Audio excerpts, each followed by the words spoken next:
ঈদ মানে হচ্ছে আনন্দ, ঈদ মানে খুশি।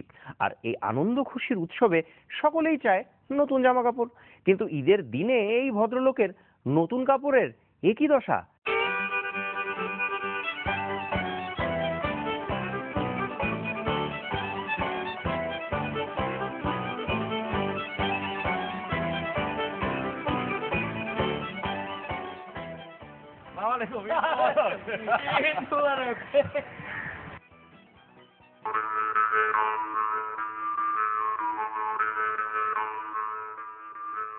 কিরে ভাই, শরীর ভালো?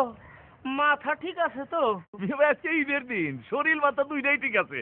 না ঠিকই আছে, কিন্তু ঈদের দিনেও কি আবার ভাবির সাথে ঝগড়াঝাটি করে বের হলেন নাকি? আপনিও তো ঈদের একটা দিন, এর মধ্যে ভাবির সাথে ঝগড়ার প্রসঙ্গ আসবে কি জন্য? না মানে ঈদের দিনে নতুন জামা কাপড় না পরে এইভাবে বাইরেছেন? নতুন জামা কাপড়ই তো পরছি, আপনি কইতে পারেন থান কাপড়। না ঠিকই আছে, ঈদের দিনেও থান কাপড়। সাধু সন্ন্যাসী হতে চললেন নাকি? আরে সাদেকের এই কাপড় পরছি। তার মানে? মানে এটা তো নতুন কাপড়ই পরছি, আপনারা কইতে পারেন থান কাপড়। তাই বলে এইভাবে অন্য একটা কাপড় পরলেও তো পারতেন। শুনেন মিয়া ভাই, এটা একটা শানে নাজুল আছে।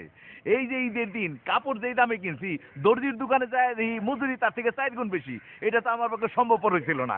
তারপরে একটা দোকান খুঁজা মুইজা পাইছি, সেখানে দিতে পারতাম। ওই বেটা আবার ডেলিভারি দিয়ে ঈদের 4 দিন পরে, তাহলে লাভ কি? এদিকে পুরান কাপড়ও পরতে পারি না, লেগে নতুন থান কাপড় পরে আইছি।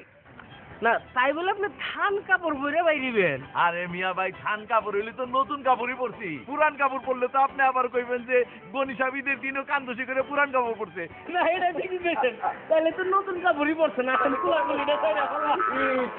আপনি একটু পরে